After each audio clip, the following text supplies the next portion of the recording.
Hi, I'm Anne-Marie from brambleberry.com.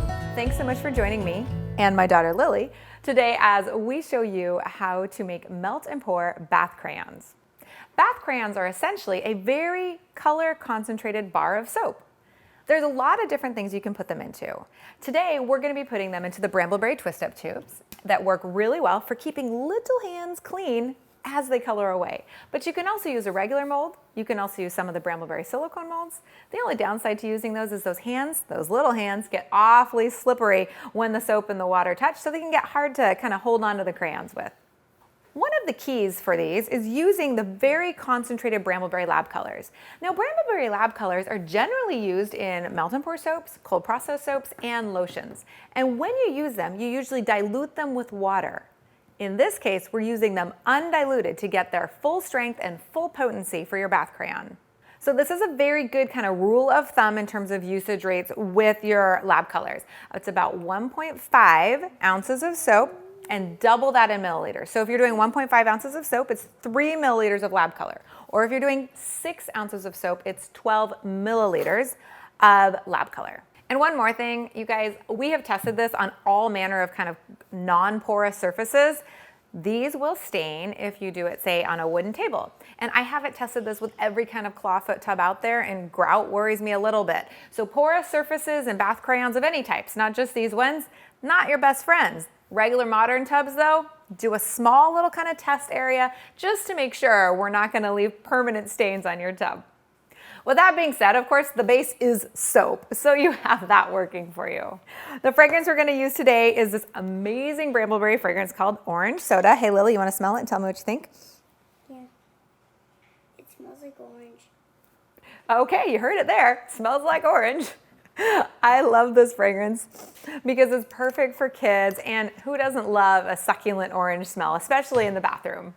So for this project, we're gonna be using the Brambleberry twist tubes. And you might be wondering, well, how do you get this awesome kind of domed look? The interesting thing about this innovative product is that you pour it actually upside down. So this is the bottom, and the top has this really cool sealed dome on it. So you actually pour into the bottom and let these harden sitting upside down. Now, before you get started, you're gonna wanna make sure your dome is firmly in place. So they come with the dome in, just make sure it's in, and then cap it like that. And then you can just lay it right there. This right here is the kind of push-up elevator mechanism. You don't wanna fill past the bottom of the push-up elevator mechanism. These take about 2 to 4 hours to harden. I've also, just to be super transparent with you, I've noticed these can be a little bit persnickety to get off. You can keep just twisting, twisting, twisting until the force of the soap coming up pushes this cap off. Or you can also put this in the freezer or fridge for a little bit of time to shrink the soap down a little bit, just enough to kind of use your fingernails to pop this off. If you are shipping these for transit, however, I would definitely leave this on. So the first thing with melt and pour soap is you cut it into smaller chunks. And the reason we're cutting it into smaller chunks is because when you put them in small chunks in the microwave, it helps it to melt down smoothly and easily. Lily, can you be my helper and put these into here? Perfect. And can you grab that scale and move it over for me? I'm gonna do just about 5 ounces of the Brambleberry melt and pour soap. And this is the normal melt and pour soap that has extra added glycerin in it for humectant, AKA moisture, and also for clarity. And I kind of am going for ice cube chunks. So Lily, what we're gonna wanna do. That might be enough, we're past it. Yeah, it might be. So what we're gonna do. So Lily, what we're gonna do is we're gonna turn on the scale right here, like that. We're gonna see what kind of units it's in, and it's in ounces. So before you do that, we're gonna tare this. So this weighs almost 13 ounces. So we hit tare. Now I want you to put that on there. All right, so Mom's at 5.89 ounces, and we're going for 5 ounces. So what am I at now? What's that? 5.0 ounces. Very close, very close. Let's just do this right here. And now we're at 5 ounces, perfect. All right, now we're gonna put this in the microwave for about 30 seconds. All right, do you see how nicely this melted? Melted nice and clear, nice and cleanly away. And I did a 30-second burst for about 1.5 minutes. Do you wanna add the fragrance in, Lily? Totally up to you. Okay, I want you to fill it all the way to, there you go, perfect. All the way up, there you go. Oh, perfect, that's 2 milliliters. So now take that, put it in, done and done. And then Mom's gonna grab a spoon and we're gonna stir that in. All right, Miss Lily, grab a spoon, start stirring. There you go. And do you see how it's kind of getting a little cloudy? Yeah. We want to keep stirring until it's not cloudy anymore. Fragrance oils and soap mix really well, but if they don't get mixed perfectly in, sometimes the fragrance oil will rise to the surface and make little pock marks, or it can sometimes ruin, if you're using a soap mold, it can sometimes ruin the soap mold. So do you see how it's getting just a little bit more clear than when you started? Yeah. That's because you're mixing it really well and the fragrance is emulsifying into the soap. What do you think it smells like? It smells like soap. I think it smells a little bit like soapy oranges, but that's just me. Me too. Yeah, all right. So now, can you do me a favor and grab that other Pyrex over there and grab that other glass container. And we're gonna separate this into 3 different containers. And Lily, I'm gonna eyeball it. Do you wanna choose your colors? There are lots of different lab colors to choose from. Okay, whoa, that was a quick choice. You get one more choice. What do you want?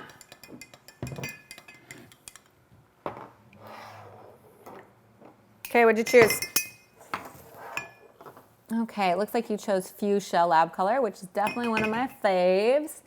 And Emerald? Ooh, green and blue. You want blue mix or do you want purple? Purple, okay. So now, these are really concentrated, so I'm gonna do this and you'll be able to stir it in. How does that sound? Okay, so we're going with 3 milliliters of, wow, that purple is vibrant. All right, go ahead and stir.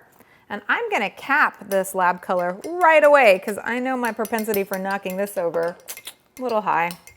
Okay, and the emerald is one that I happen to know you wanna shake a little bit just to make sure that all the colorant gets in there. So now, once I put this one in, Lily, can you grab a different spoon? And this spoon's gonna be stained for good. no, actually it won't. You wanna know why? The spoon is something called non-porous, meaning there isn't anything, there's no way for the color to kind of get in to anything on there. That's the beauty of those spoons. And it's just a regular kitchen spoon, right? Although we do keep it just for soap making and not for cooking. Perfect. What do you think about your green? Pretty nice. That's pretty nice. The fuchsia is going to be gorgeous. That's one of my favorites. Grab another spoon. And the reason, Lily, that we're doing another spoon and not exactly the same one is because, can you imagine what would happen if we mix green and fuchsia together? Like, what color would that be?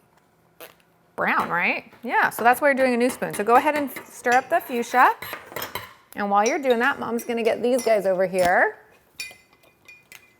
Perfect. Okay, so let's set this to the side.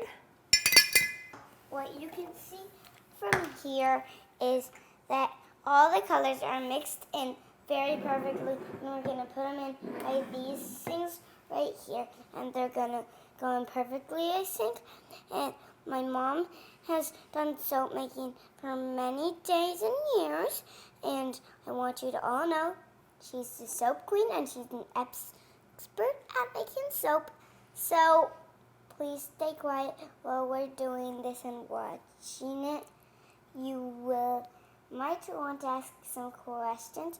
That's why we're adding some soap making deals into it so you guys can actually see how it's made. Thank you, Lily, for that introduction. So now I'm going to be pouring these into, remember, this is the bottom of the twist tube. And I'm just gonna slowly, with a steady hand, pour it in. If you don't have steady hands, you're always welcome to use a dropper, but it is a little slow and melt and pour does tend to harden up on you. However, keep in mind this is melt and pour. So if it does harden up on you, you can always just pop it in the microwave for a good 10 to 15 seconds. You wanna do a little bit of that? All right, there you go.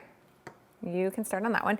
Put it in the microwave for a good 10 to 15 seconds and it'll just cool, it'll just melt right back down. So I'm doing the fuchsia and Lily's got the purple and she is using a dropper, which makes a lot of sense because little hands sometimes aren't quite as smooth and steady as big hands. So parents, if your kid also wants to keep dropping it in like this, you're definitely gonna need to melt this down again for like 10 to 15 seconds. Watch it really closely. It's a super small amount of soap, so it'll boil over in your microwave, and you don't wanna be cleaning up this very, very, very concentrated color soap in your microwave. So just, if it gets hard, if your kid's dropping it in, Or maybe you would want to color your microwave. It's unlikely you want to color your microwave, so just watch it on a really like 10-second max when you're remelting it. So now I'm going to cap the bottom of these. Remember, these harden this way, so they do harden upside down. You just push them down. Is this That's good, it. Mama? Well, I don't know. Let's see. Can you? No. Well, no. You still have more to do. Now, if you get bored of that, I can pour it in. I'm going to get the. I can just. You know. I do have very steady hands. You think you have very steady hands, huh? Well, I will say it wouldn't be the worst if you poured it all over, so go for it. All right, that's about done. Stop there. Perfect. You did a great job. If you want, you can fill this one up now.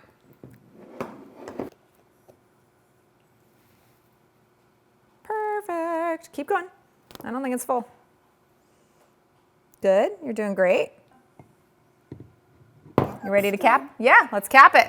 Can you grab me that cap right there? Reach all the way over. Oh, there you go. Perfect. Boom. Boom. So before we end this episode, I want to show you, well, Lily wants to show you how we can color with these crayons. So I made this about 2 hours ago, popped it in the fridge. I just wanted to show you guys kind of the whole concept of popping this hard part off. So you kind of got to get it started here. So you just get it started. You have to turn it kind of a lot. I'm not going to lie. I don't know, 20 rotations, 50 rotations. It's enough where you're like, is this thing broken? And then eventually though, the product will come up, and when it comes up, the cap is pretty easy to pop off. All right, now you can see it's starting to come up a little bit, and then you just pop it right off. So airlock is breaking, airlock is breaking. Oh, there we go. Now we're ready to color.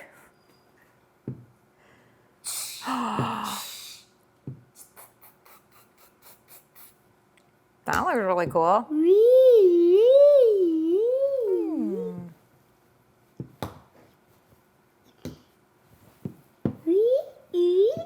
How do you make such good? How do I make it so good? Well, I've been practicing writing for a while. Like that? Yeah, hey, what does this say, Lily? Mom, love, Lily.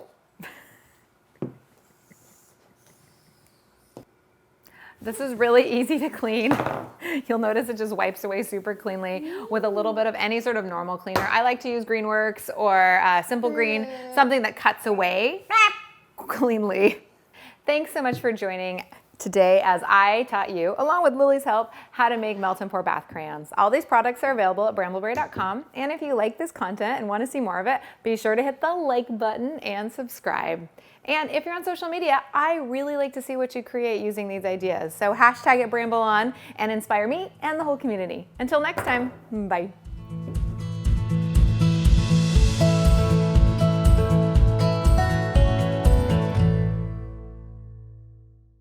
All right, yeah. She's getting a little bored. Yeah. Yeah. And then we'll have you actually make it. Yeah, this microphone's attached to that camera. All right, here we go. And did they wash off pretty cleanly though? Did they stain your hands? They washed off really cleanly. Thank you, Lily. I could just say it. Com TV. This is the best place ever. Before They rinsed really cleanly away.